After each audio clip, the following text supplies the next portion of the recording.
Hello दोस्तों, मैं हूं आपका दोस्त किताबी कीड़ा। आज हम बात करने वाले हैं दुनिया की सबसे चर्चित और सबसे ज्यादा पढ़ी जाने वाली किताबों में से एक, द 48 लॉज ऑफ पावर के बारे में, जिसे रॉबर्ट ग्रीन ने लिखा है। यह सिर्फ एक किताब नहीं है, बल्कि पावर, प्रभाव और इंसानी मनोविज्ञान को समझने की एक गाइड है। इस किताब में 48 ऐसे नियम बताए गए हैं जो इतिहास के राजाओं, रानियों, सेनापतियों, राजनेताओं और सफल व्यापारियों की रणनीतियों से प्रेरित हैं। इसका उद्देश्य यह समझाना है कि लोग शक्ति कैसे हासिल करते हैं, अपनी प्रतिष्ठा कैसे बनाते हैं और अपने प्रभाव को लंबे समय तक कैसे बनाए रखते हैं। चाहे आप एक छात्र हों, नौकरी करते हों, अपना व्यवसाय चलाते हों, किसी संगठन का हिस्सा हों या जीवन में आगे बढ़कर अपनी अलग पहचान बनाना चाहते हों, इस किताब के विचार आपको लोगों के व्यवहार को समझने और बेहतर निर्णय लेने में मदद कर सकते हैं। ध्यान रहे, इस किताब के सभी नियम हर परिस्थिति में अपनाने के लिए नहीं हैं। इन्हें समझना, उनसे सीखना और अपनी परिस्थितियों तथा अपने मूल्यों के अनुसार उनका उपयोग करना ही सबसे सही तरीका है। तो दोस्तों, बिना किसी देरी के शुरू करते हैं द 48 लॉज ऑफ पावर और जानते हैं इसके सभी 48 नियमों को एक एक करके। Law 1, never outshine.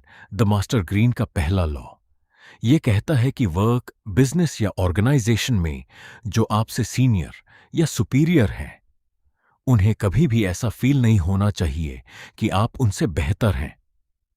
अपनी स्किल्स और टैलेंट का शो ऑफ इस तरह मत कीजिए कि आपके सीनियर खुद को छोटा या इनसिक्योर महसूस करें। ऑथर कहते हैं, अगर उन्हें ऐसा फील हुआ तो लॉस आपका ही होगा। वो या तो आपको आगे बढ़ने से रोक सकते हैं या फिर धीरे धीरे आपको पीछे कर सकते हैं। जब तक उन्हें लगता रहेगा कि वो आपसे ज्यादा केपेबल हैं, तब तक वो आपको अपने साथ रखना पसंद करेंगे और इसी वजह से प्रमोशन और ग्रोथ के चांसेस भी बढ़ जाते हैं। Law 2, never put too much trust in friends, learn how to use enemies. Author blind trust करने से मना करते हैं। कभी कभी आपकी सक्सेस से आपके दोस्त ही जलने लगते हैं और मौका मिलते ही धोखा भी दे सकते हैं। कुछ लोग तब तक ही अच्छे रहते हैं जब तक आप उनके लेवल पर होते हैं, लेकिन जैसे ही आप उनसे आगे बढ़ने लगते हैं, वही लोग आपसे कंपेयर करने लगते हैं और कई बार जलन भी महसूस करते हैं। ऑथर कहते हैं कि खुला दुश्मन उस इंसान से बेहतर होता है जो दोस्ती का मुखौटा पहनकर दुश्मनी करता है।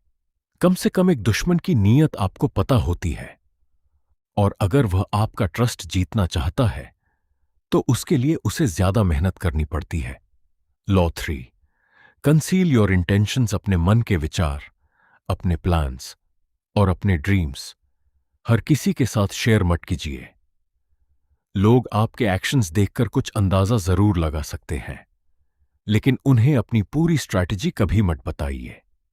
कभी कभी लोगों को गलत डायरेक्शन में सोचने दीजिए ताकि वो आपके असली प्लान के लिए कभी तैयार ही ना हो पाएं, और जब तक उन्हें सच्चाई का पता चले तब तक बहुत देर हो चुकी होगी। Law 4, always say less than necessary. Author कहते हैं, जरूरत से ज्यादा कभी मत बोलिए। जब हम ज्यादा बोलते हैं तो अक्सर ऐसी बातें भी मुंह से निकल जाती हैं जो हमें कभी बतानी ही नहीं चाहिए थी। आपने नोटिस किया होगा, पावरफुल लोग अक्सर कम बोलते हैं, लेकिन जब बोलते हैं तो उनकी हर बात का वेट होता है। उनके वर्ड्स छोटे होते हैं, लेकिन उनका इंपैक्ट बहुत गहरा होता है, और यही चीज उन्हें भीड़ से अलग बनाती है।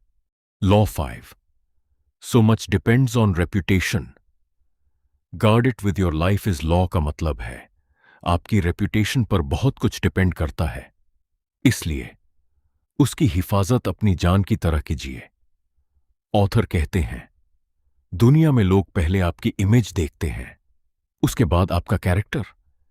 अगर कोई इंसान सच बोलता है, अपना काम समय पर करता है और अपनी बात का पक्का होता है, तो लोग उस पर आसानी से ट्रस्ट करने लगते हैं।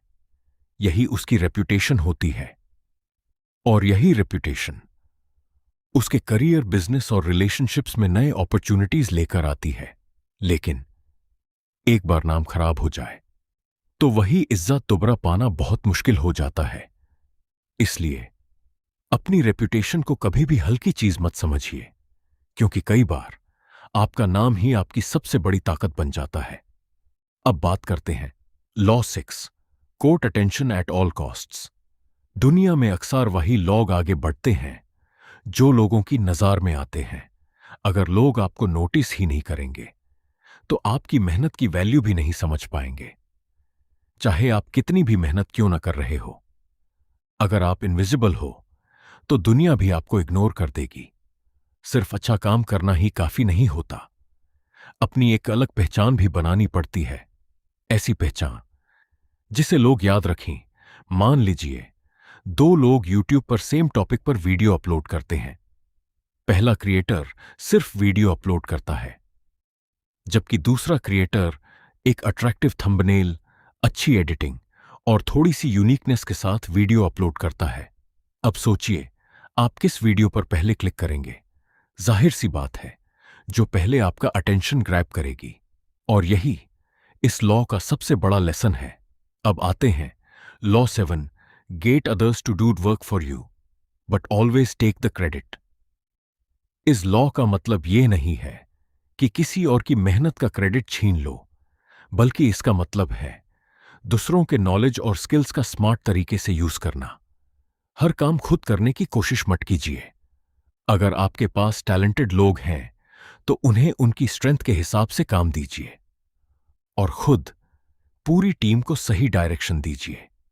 एक अच्छा लीडर हर काम खुद नहीं करता, बल्कि हर इंसान की कैपेबिलिटी का बेस्ट यूज करता है। इससे काम भी बेहतर होता है और आपका टाइम और एनर्जी भी बचती है। तो अब law 8, make other people come to you, use but if necessary. इस लॉ का मतलब है सिचुएशन का कंट्रोल अपने हाथ में रखिए। ऐसा माहौल बनाइए कि लोग खुद आपके पास आएं, न कि आप हर वक्त उनके पीछे भागते रहें। कभी कभी लोगों को अट्रैक्ट करने के लिए एक अच्छा ऑफर, एक अपॉर्चुनिटी या कोई वैल्यूएबल चीज भी दिखानी पड़ सकती है। जब सामने वाला खुद आपके पास आता है तो कॉन्वर्सेशन और सिचुएशन दोनों पर आपका कंट्रोल ज्यादा होता है। सीधी सी बात है, पावर उसी के पास होती है जिसके हाथ में रिमोट होता है। Law 9, win through your actions never through argument. इस लॉ का मतलब है किसी लंबी बहस में पड़कर खुद को सही साबित करने से बेहतर है अपने काम से खुद को सही साबित कीजिए। जब हम किसी से बहस करते हैं तो अक्सर सामने वाले के ईगो को चोट पहुंचती है और उस वक्त वह सच मानने के बजाय अपनी बात पर और ज्यादा अड़ जाता है। लेकिन जैब रिजल्ट्स बोलते हैं तो आर्ग्यूमेंट्स अपने आप खत्म हो जाते हैं। इसलिए कम बोलिए, कम बहस कीजिए और अपने एक्शंस को बोलने दीजिए, क्योंकि काम की आवाज शब्दों से कहीं ज्यादा तेज होती है। Law 10, infection, avoid the unhappy and unlucky. Author कहते हैं ऐसे लोगों से बचकर रहिए जो हमेशा नेगेटिव सोचते हैं, जो हर सिचुएशन में सिर्फ प्रॉब्लम देखते हैं लेकिन सॉल्यूशन की बात कभी नहीं करते। ऐसे लोग धीरे धीरे अपनी सोच और अपनी एनर्जी दूसरों तक भी पहुंचा देते हैं, और अगर आप रोज उनके साथ रहेंगे तो उनका नजरिया आपकी सोच को भी प्रभावित कर सकता है। इसलिए कोशिश कीजिए कि आप उन लोगों के साथ ज्यादा वक्त बिताएं जो पॉजिटिव माइंडसेट रखते हैं, जो आपको मोटिवेट करते हैं और हर मुश्किल में सॉल्यूशन ढूंढने की सोच रखते हैं, क्योंकि जैसा माहौल होता है वैसी ही धीरे धीरे हमारी सोच भी बनने लगती है। Law 11, learn to keep people dependent on you. इस लॉ का मतलब है अपनी वैल्यू इतनी बनाइए कि लोग आपकी जरूरत महसूस करें। ऐसी स्किल्स डेवलप कीजिए जो हर किसी के पास ना हो। जब लोगों को लगेगा कि किसी काम के लिए उन्हें आपकी एक्सपर्टीज की जरूरत है, तब आपकी इंपॉर्टेंस अपने आप बढ़ जाएगी। याद रखिए, जिस इंसान की वैल्यू होती है उसकी बात भी सुनी जाती है और उसकी जगह लेना भी आसान नहीं होता। इसलिए रोज कुछ नया सीखिए, अपनी स्किल्स को इंप्रूव कीजिए और खुद को इतना वैल्यूएबल बनाइए कि लोग आपको रिप्लेस करने के बारे में 2 बार सोचें। Law 12। Use selective honesty and generosity to disarm your victim. इस लॉ का मतलब है कभी कभी थोड़ी सी लॉयलिटी और थोड़ी सी काइंडनेस लोगों का भरोसा जीतने के लिए काफी होती है। मान लीजिए गलती से किसी ने आपको जरूरत से ज्यादा पैसे दे दिए। अगर आप बिना किसी हिचकिचाहट के वो पैसे तुरंत वापस कर देते हैं तो सामने वाले का ट्रस्ट आप पर और भी ज्यादा बढ़ जाता है। ऐसी छोटी छोटी बातें एक स्ट्रांग रेप्यूटेशन बनाती हैं और जब लोग आप पर भरोसा करने लगते हैं तो फ्यूचर में उनका सपोर्ट और उनका कोऑपरेशन पाना भी आसान हो जाता है। याद रखिए, ट्रस्ट कमाया जाता है और कई बार एक छोटी सी ईमानदारी सालों का भरोसा बना देती है। Law 13। When asking for help, appeal to people's self-interest, never to their mercy or gratitude. जब भी किसी से मदद मांगिए, सिर्फ उसकी दया या पुराने एहसानों पर भरोसा मत कीजिए। अगर आप सामने वाले को यह दिखा पाते हैं कि उससे भी इस काम में कोई बेनिफिट, अपॉर्चुनिटी या वैल्यू मिलेगी, तो मदद मिलने के चांसेस काफी बढ़ जाते हैं। सिर्फ ये कहना, प्लीज मेरी हेल्प कर दो, हर बार काम नहीं करता। लेकिन अगर आप सामने वाले के सेल्फ इंटरेस्ट को समझकर बात करते हैं तो बात ज्यादा असर करती है। इस लॉ का लेसन यही है, लोग अक्सर वही डिसीजंस लेते हैं जहां उन्हें अपना भी कुछ बेनिफिट नजर आता है। Law 14। Pose as a friend, work as a spy. इस लॉ का मतलब यह नहीं है कि लोगों के साथ धोखा कीजिए। इसका मैं पॉइंट है, इंफॉर्मेशन की वैल्यू को समझिए। जितना ज्यादा आप लोगों को ध्यान से सुनेंगे, उतना ही उनकी सोच, जरूरतें और इंटेंशंस को समझ पाएंगे। कम बोलिए और ज्यादा ऑब्जर्व कीजिए, क्योंकि प्रॉपर इंफॉर्मेशन बेहतर डिसीजंस लेने में मदद करती है। मान लीजिए आप किसी कंपनी में इंटरव्यू देने जा रहे हैं। अगर आप पहले ही कंपनी के बारे में रिसर्च कर लेते हैं और इंटरव्यूअर की एक्सपेक्टेशन समझ लेते हैं तो आप ज्यादा कॉन्फिडेंस के साथ इंटरव्यू दे पाएंगे। नॉलेज ही पावर है। Law 15। Crush your enemy totally. इस लॉ को प्रैक्टिकल तरीके से समझिए। यहां फोकस किसी इंसान को नुकसान पहुंचाने पर नहीं, बल्कि प्रॉब्लम को जड़ से खत्म करने पर है। अगर कोई कॉन्फ्लिक्ट या इश्यू है तो उसे आधा अधूरा मत छोड़िए, उसे लीगल और सही तरीके से पूरी तरह सॉल्व कीजिए ताकि वही प्रॉब्लम बार बार वापस ना आए। अधूरे सॉल्यूशंस अक्सर दोबारा प्रॉब्लम्स पैदा कर देते हैं। Law 16। Use absence to increase respect and honour. हर वक्त अवेलेबल रहना जरूरी नहीं होता। कभी कभी थोड़ी सी डिस्टेंस आपकी वैल्यू और इंपॉर्टेंस दोनों बढ़ा देती है। जैसे पहले भी लॉज में बताया गया, हर बात शेयर मत कीजिए, हर वक्त अपने प्लान्स रिवील मत कीजिए। जब लोग आपके बारे में सब कुछ नहीं जानते तो नेचुरली उनकी क्यूरियोसिटी बढ़ती है और वही क्यूरियोसिटी आपकी यूनिक आइडेंटिटी बनाने में मदद करती है। याद रखिए, जो चीज हमेशा आसानी से मिल जाती है उसकी वैल्यू धीरे धीरे कम होने लगती है। Law 17। Keep others in suspended terror, cultivate an air of unpredictability. अगर लोग हमेशा जान जाते हैं कि आप अगला स्टेप क्या लेने वाले हैं तो उनके लिए आपको प्रिडिक्ट करना बहुत आसान हो जाता है। लेकिन अगर आप हर बार थोड़ा अलग सोचते हैं तो लोग आपकी स्ट्रैटेजी को आसानी से समझ नहीं पाते। इसका मतलब यह नहीं कि बिना वजह हर वक्त अनप्रेडिक्टेबल बनिए। बस अपनी पूरी स्ट्रैटेजी कभी किसी को मत बताइए। थोड़ा सरप्राइज एलिमेंट कभी कभी आपकी स्ट्रेंथ बन सकता है। Law 18। Do not build fortresses to protect your self. खुद को दुनिया से पूरी तरह अलग मत कीजिए। स्ट्रांग रिलेशनशिप्स और अच्छा नेटवर्क लॉन्ग टर्म सक्सेस के लिए बहुत जरूरी होते हैं। अगर आप हर किसी से दूर रहने लगेंगे तो नए अपॉर्चुनिटीज, नई इंफॉर्मेशन और नए कनेक्शंस भी खो देंगे। इसलिए अकेले स्ट्रांग बने की जगह स्ट्रांग नेटवर्क बनाइए। कई बार यही आपकी सबसे बड़ी पावर होती है। लॉ अन्नीज, know who you're dealing with. हर इंसान अलग होता है। कोई शांत होता है, कोई इमोशनल और कोई बहुत जल्दी गुस्सा हो जाता है। इसलिए हर किसी के साथ एक जैसा बिहेवियर मत रखिए। पहले सामने वाले की पर्सनालिटी को समझिए, फिर उसके हिसाब से बात कीजिए। सही इंसान को समझना कई बार सही जवाब देने से भी ज्यादा इंपॉर्टेंट होता है। Law 20, do not commit to anyone. हर सिचुएशन में बिना सोचे समझे किसी एक साइड मत लीजिए। अपने डिसीजंस अपनी इंडिपेंडेंट थिंकिंग के बेसिस पर लीजिए। अगर आप हर वक्त किसी एक ग्रुप या किसी एक इंसान के फेवर में खड़े रहेंगे तो आपकी फ्रीडम कम हो सकती है। पहले सिचुएशन को समझिए, फिर डिसीजन लीजिए। अब बात करते हैं law 21, play a sucker to catch Oscar.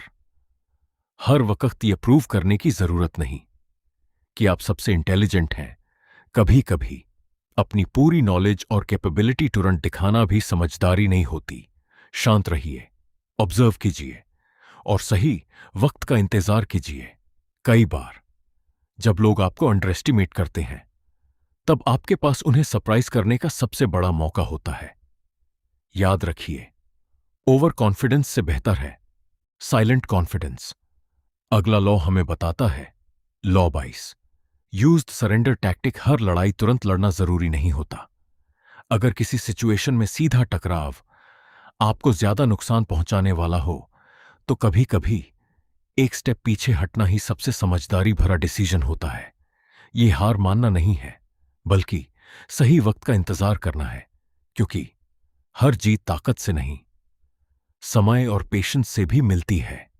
अब आते हैं लॉ 23, कॉन्सेंट्रेट योर फोर्सेस। अपनी एनर्जी, अपना टाइम और अपने रिसोर्सेज एक ही इंपॉर्टेंट गोल पर फोकस कीजिए। अगर आप एक साथ बहुत सारे काम करेंगे तो किसी भी काम में अपना बेस्ट नहीं दे पाएंगे। लेकिन जब आप अपनी पूरी ताकत एक ही डायरेक्शन में लगाते हैं तो सक्सेस के चांसेस कई गुना बढ़ जाते हैं। याद रखिए, फोकस ही असली पावर है। अगला लॉ है लॉ 24, प्लेट परफेक्ट कोर्टियर। सिर्फ टैलेंटेड होना ही काफी नहीं होता। आपका बिहेवियर, आपकी पॉलिटनेस और आपके मैनर्स भी उतने ही इंपॉर्टेंट होते हैं। अगर आप किसी बॉस, टीचर या किसी इन्फ्लुएंशियल पर्सन के साथ काम कर रहे हैं तो रिस्पेक्ट के साथ बात कीजिए, सिचुएशन को समझिए और सही तरीके से अपनी बात रखिए। कई बार टैलेंट से पहले आपका बिहेवियर नोटिस किया जाता है और वही बिहेवियर नए अपॉर्चुनिटीज के दरवाजे खोलता है। अब बात करते हैं लॉ 25, रिक्रिएट योरसेल्फ। कभी भी अपनी पुरानी आइडेंटिटी तक सीमित मत रहिए। खुद को लगातार इंप्रूव कीजिए, नई स्किल्स सीखिए, अच्छी हैबिट्स डेवलप कीजिए और अपनी पर्सनालिटी को रोज थोड़ा और बेहतर बनाइए। दुनिया आपको जिस तरह देखती है उसी तक सिमट रहना जरूरी नहीं है।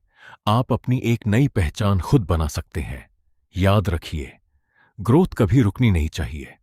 अगला लॉ है law 26, keep your hands clean.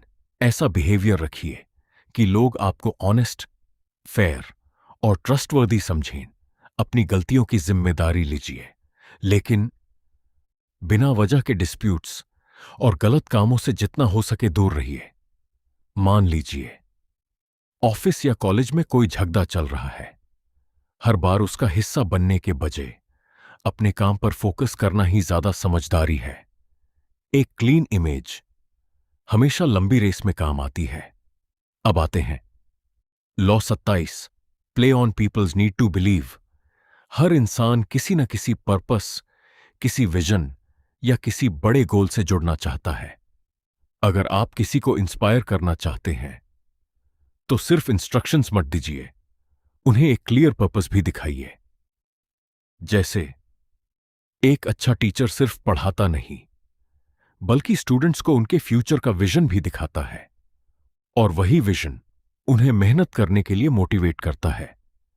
लोग सिर्फ वर्ड्स को फॉलो नहीं करते, वो उस विजन को फॉलो करते हैं जिस पर उन्हें भरोसा होता है।